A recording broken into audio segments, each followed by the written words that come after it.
So we are, oh my. Okay, hard line. New crackdown driving law slaps drivers with $500 fine and 48 hours of community service if they are repeat offenders. If they're repeat offenders, okay? So this is absurd. First of all, let me get into Minnesota. Minnesota is going to be passing recreational marijuana laws. So now you can get stoned whenever you want. So then they come out and state that they're going to be pulling everybody over because they're passing the law that marijuana is now legal for recreational use, and they're going to be pulling everybody over. Wow, what a trade-off, right? What a trade-off. See, that's happening up in New York State. I live in Pennsylvania. I'm about 2 miles from the state line, New York, Pennsylvania state line. And my wife goes up there, and when she travels New York, she stops at this one place. It's a truck stop, and she always overhears conversations. And she comes back and she's like, "Hey, you know what they're doing up there?" And she tells me about it. And basically, what they're doing is they have these what are they called? Well, they got these like little places that you can go in there and you can buy marijuana. You can buy whatever you want. In New York, you're allowed 2 ounces of marijuana on you at any given time. So what they do is the state police will sit across the street from one of these stores, and as people leave, they immediately get pulled over, and the cops search them to find out if there's 2 ounces per person. Sometimes, somebody will go back in and buy another 2 ounces or whatever, or they went to a different store, they bought a couple ounces, they go to this store and buy 2 ounces, they go to that store and buy 2 ounces. So the cops pull them over. And there's really no reasonable cause for the traffic stop because as soon as they pull out, they're immediately getting pulled over. So it's become such a commonplace that everybody knows, put your turn signals on, look both ways, don't pull out in front of nobody, make sure there's no traffic coming. I mean, people are covering their butts left, right, and center, and they're still getting pulled over. Okay, so Minnesota, that's coming your way. That's coming your way. They already told you it's coming. So here we go. Michigan's distracted driving law fines have been in effect since June 30th, and violating them could cost you a fortune. Now, there's some things that I agree with, there's some things that I disagree with, and we'll get to them as we get to them. According to Michigan.gov's breakdown of the law, if a person is caught holding or using a cell phone or mobile electronic device while driving a regular motor vehicle, they can be hit with some hefty fines. The first violation would see drivers fined $100 or 16 hours of community service, and in some cases, both. A second or subsequent violation takes the fine up to $250 or 24 hours of community service, or both. And if 3 violations of the law occur within a 3-year period, the driver would then be ordered by the court to complete a driver improvement course. Okay. So far, I would agree with this. Personally, I would agree with this. I don't like driving. I don't like getting texts. I don't like talking on the phone. I don't even like using hands-free. What I like doing when I drive is listen to music, enjoy the scenery, and have a good ride. So, excuse me. So I have seen people out there, distracted drivers with their cell phones, always complaining. I'm always telling people, get off your phone. And it seems like it's cops. More often than not, it's a cop. Get off your phone. Oh, I'm doing service. Get off your phone, dude. So I would agree with this. This will teach people, stay off your phone. Okay, I agree with this. It also outlines that if a person driving a commercial vehicle or a school bus is caught using or even holding a cell phone, they will face an even bigger fine. The first violation sees drivers slapped with a $200 fine or 32 hours of community service, or both. And a second or subsequent violation means drivers would be set back a massive $500 or have to complete a full 48 hours of community service, and sometimes both. Okay, well, again, I agree. I mean, when you really look at it, if a vehicle gets pulled over for doing 70 and a 55, they get a speeding ticket. Let's just say it's $250. If a tractor trailer driver gets pulled over, a semi truck driver gets pulled over, theirs is what, 500? Because it's automatically doubled. So, I mean, yeah, they have bigger vehicles. They are responsible for more than just them at that point in driving. And that's really what it is. Driving is a responsibility. We have to look at it that way. That's what it really is. It's a responsibility. It's not a privilege. I mean, a privilege is you can buy whatever kind of car you want. That's the privilege of it. The responsibility is you better know how to handle that vehicle out on the public roads so that you don't hurt anybody. That's the responsibility of it. People got it twisted. There are currently 14 violations that are considered distracted driving in Michigan, which can see you slammed with hefty fines if you are caught behind the wheel. Let's see what they are. Texting or messaging and checking social media are first on the list of no-nos. I agree.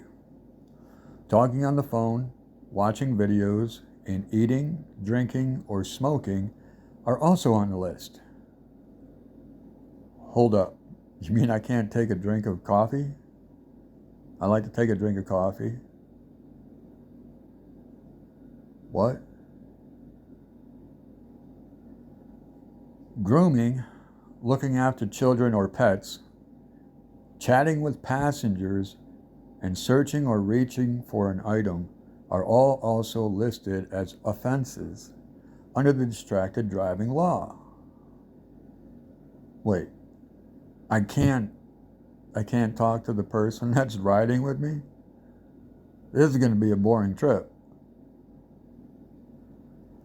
Lastly, looking at crashes or roadside sites, checking a navigation system, reading anything including maps, adjusting climate or music controls, and listening to loud music can also see drivers fined too.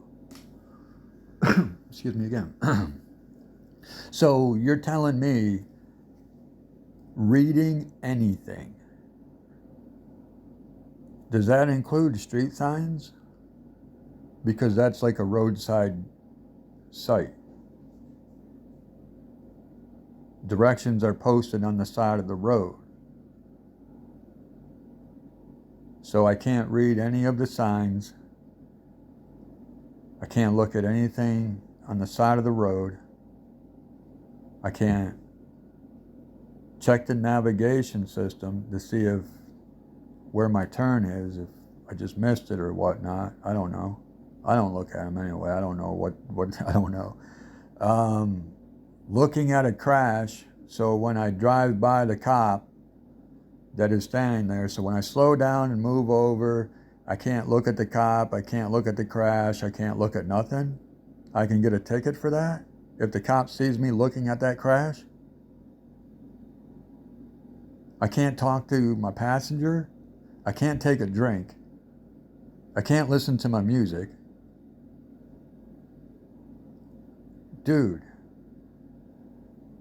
I'd say within 1 week of me being in Michigan, I would be in prison.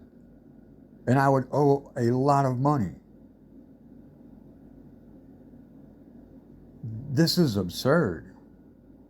I mean, they went from one simple thing, dude, your phone is a distraction. Social media is a distraction. Fake news is a distraction. All of the propaganda is a distraction. I get it. Turn the phone off and just deal with the world as it is. So don't drive and be on your phone, which a lot of people are. No, I get that. And then I can't, like, nobody's allowed to eat. Nobody's allowed, like, a snack. Like, dude, do you know how many times I'd, like, munch stuff just going down the road because I don't feel like stopping and spending 20, 30 minutes at some place because I got, like, a 4-hour drive?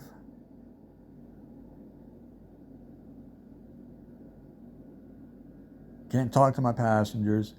Can't look in the rear view mirror. That's distracted driving. You're taking your eyes off the road. You can't pay attention to anything on the side of the road. This just went absurd. It just went absurd. And they throw things in there like reaching for stuff and, grooming. And like, dude, I get all of that. No, I get there's certain things that you just don't do. But when you're taking the simple things of, my goodness, man, you got to take some stuff as it comes. If one person spills a hot cup of coffee on them, dude, I get what the reaction would be. And I get that there could be a severe accident. There could possibly be a bad accident that results from that. But that's on a per case situation. That's not, let's ban everybody from taking a sip of any type of beverage. That's insane. I don't know, man. It's just, to me, they throw stuff in there that, like, some of these I agree with. Like, I wholeheartedly agree with it. There should be a law. There should be consequences for doing this. But when you throw all this other BS in there with it, no, now you're just looking for any reason to pull anybody and everybody over because you're just looking to generate money. It's greed. Now it's no longer a police system. It's now mafioso. You're going to pay us to travel on this roadway. Now, what I like to do is take them to court. Whether I'm guilty of it or not, I like to take them to court because the fine is the same. You're already paying court costs. You're already paying all of this stuff. So take it to court. And then what I also like to do is to ask the judge how many interactions he has had with that particular police officer. And then I request that that judge recuse himself because I can claim that the judge is biased. The judge is more prone to believe this cop because he has built a rapport with this judge. Excuse me. So if this cop comes in there and says, hey, he did all of this, and there's really no proof, and they're just trying to hold you on one BS trumped up charge, whatever it is. No, I want a non-biased judge, a judge that has not seen or dealt with you, and a judge that has not seen or dealt with me. And 99.9% of the times, the charges are dismissed. They're dropped. I never get in front of that other judge. They drop the charges, they release me. 99.9% of the time. The other 0.1% of the time, the case is dismissed in front of the judge. That's how it happens. Because they have built up a rapport with this judge. They all hang out, man. Let's just get over all that stuff of them building up a rapport as an honest and trustworthy cop. He's always fair. No. So you take everything to court. You get the judge to recuse himself because he's not non-biased. He is biased. He knows that cop. He personally knows that cop. I want a judge that does not know this cop. I want a judge that's going to go by the facts presented in the case, and that's it. That's it. So I love it when they go in and, they're talking, they're chatty, all nice and friendly with the judge. And I love it when you get to that hearing and they want to change the charges. Oh, no, no, no, no. I ain't accepting none of this. We're going to go on the charges that you wrote me up on. And just by you wanting to change those charges, that tells me you don't have a leg to stand on. And as soon as I get this judge to recuse himself, nope, them charges are going bye-bye. You're going to drop this case. And they always do. They always do. So that's how you play their games. That's how you play their games. You look up exactly what you're being cited for. Every law, every man-made law has a loophole.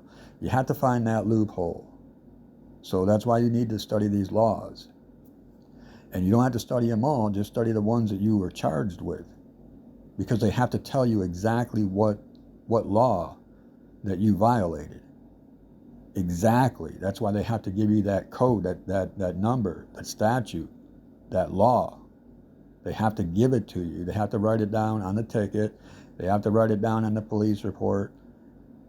It has to be exact, articulable reason for the stop. They can't just say, oh, well, I saw you doing it. Like, dude, you got to have proof. What proof do you have? I don't know. I guess after getting pulled over so many times on all these bogus stops because they want to generate revenue. I agree with this stuff. But pulling you over, telling you that, hey, we're going to legalize marijuana. Oh, by the way, we're also going to pull everybody over too. We're going to harass you. We're generating revenue. Not only are we getting money from selling marijuana to all you guys, we're going to get money for fining all you guys and taking you to jail because you got more than what you're allowed to have. Man, it's a game that these people like. They love to play this game with people.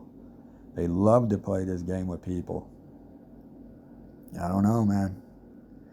But if you're smoking, taking a sip of Java or of a beverage, if you're talking to your passenger, if you're looking out your rear view mirror, if you're looking at street signs, if you're looking at anything on the side of the road, they got you coming and going, man. They got you coming and going in Michigan, man. Everybody's probably getting pulled over in Michigan. Dang, dude. This comes as a strict driving crackdown. Saw a driver slapped with a $20,000 fine and his motor seized over a simple error. His motor. Oh, we gotta look at that. Hold on. And authorities have launched a crackdown campaign that could see you slammed with a $2,500 fine and 1 year in jail as cops issued a warning to offenders. Yeah, we gotta see that one too. This is crazy, man. Weighty issue. Strict driving crackdown sees driver slapped with $20,000 fine and his motor seized over simple error. So what was it? Multiple violations while driving through Oregon. Washington County Sheriff's Office shared their reasoning for pulling over the vehicle in a recent post. The driver did not have the permits required to haul a load this large and heavy. Hold on. How did they know that the driver did not have the permits? See, I don't know anything about that. I'd have to ask my wife about that. She's a former truck driver. But how did they know that he did not have permits? Deputies weighed the truck and trailer at the scales on Highway 26 near Highway 6. The truck was so overweight it could not even have been eligible for the weight variance permit. According to the sheriff's office, the truck was 84,000 pounds over the legal limit. Dang!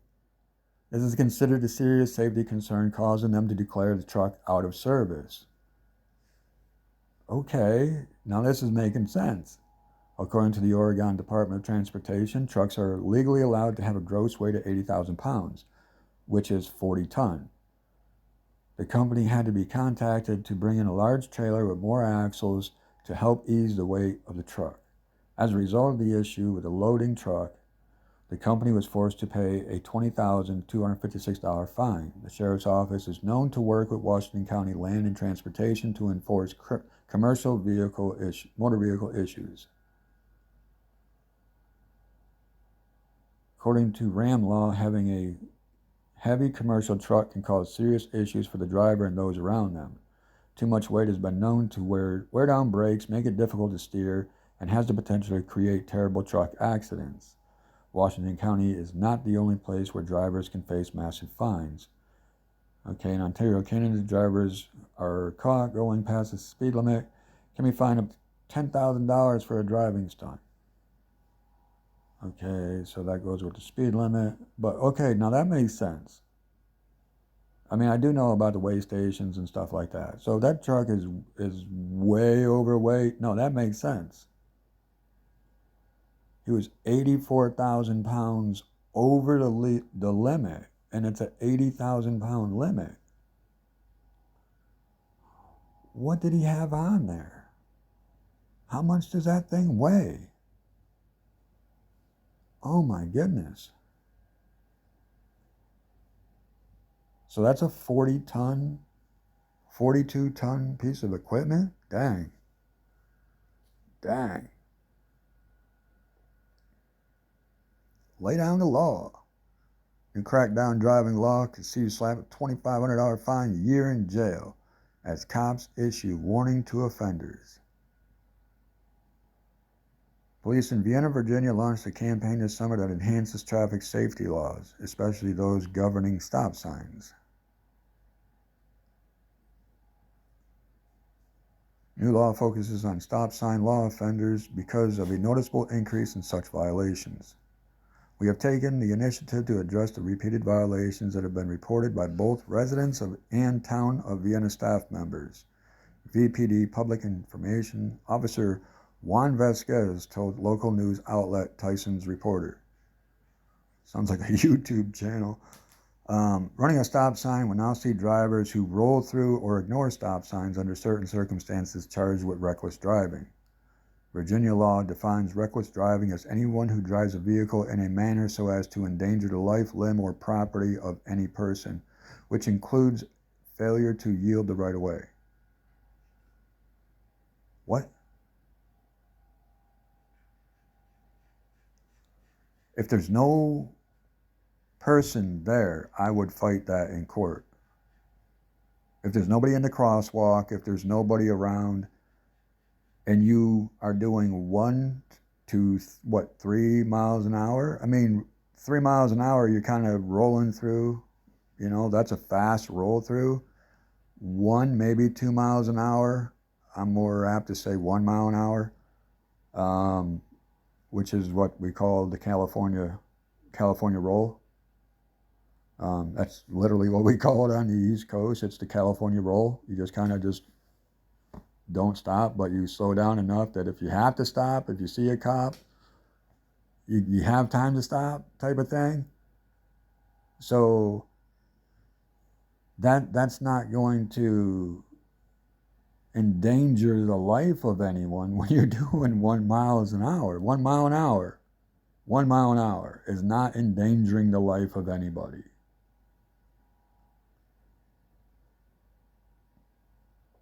Reckless driving is classified as a Class 1 misdemeanor. The violation carries a maximum punishment of 1 year in jail and a $2,500 fine. It can be elevated to, well, yeah, it could be elevated. It can be elevated to a Class 6 felony if the driver doesn't have a valid license and the incident resulted in another person's death. Well, dang, let's just take it to the extreme here, buddy. Oh, well, hey, it's just a little misdemeanor. It's no big deal. Okay, but we're going to make an example out of you because that's who we are. We are the police. We are the law. We're going to make an example out of you. and we're going to go to the judge and we're going to tell the judge to make an example out of you. And since we know the judge, we have a good rapport with the judge, he's going to listen to us and he's going to make an example out of you. $2,500 in a year in jail. But now let's take it to the most extreme. If you don't have a license and you kill someone because you blew through a stop sign at 75 miles an hour because they're chasing you in a stolen vehicle, bro.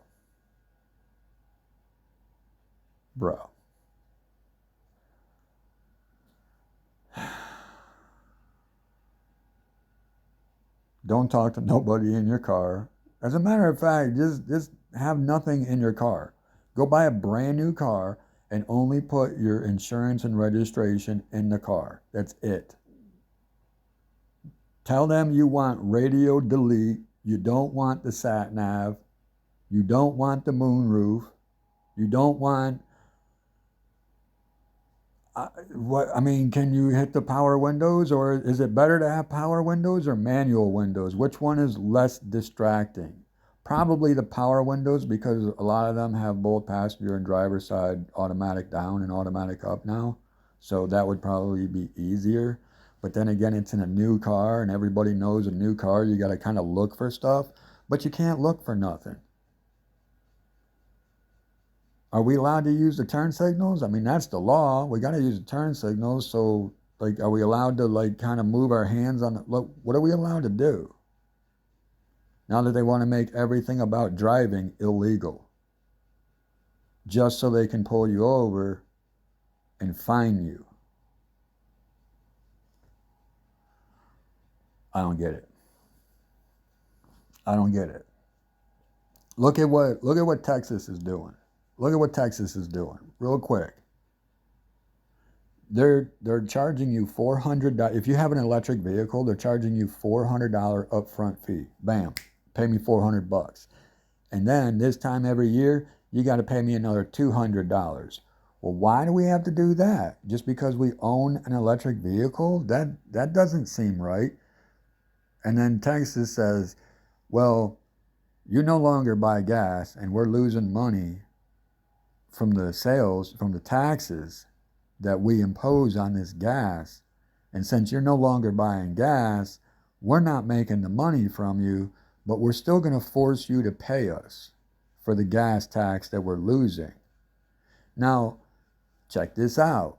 You think $200 a year is a high price to pay for a gas tax that you don't even use? Well, let me put your mind at ease. Texas did this little average of the, how much each person pays a year in gas tax.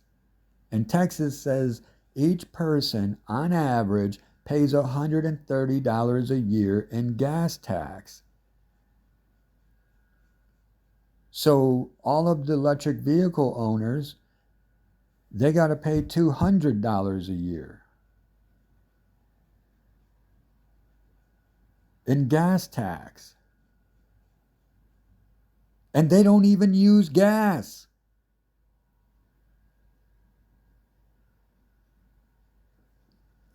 What is going on?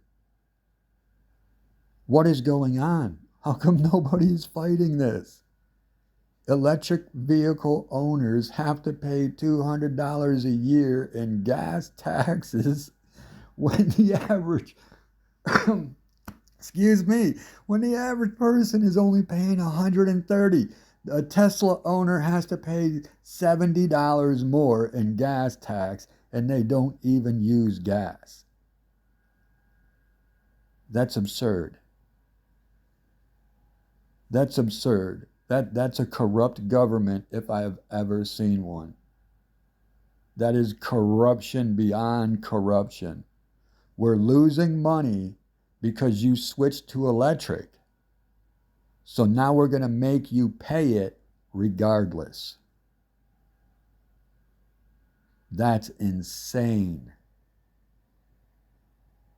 But hey, welcome to America. Enjoy your stay.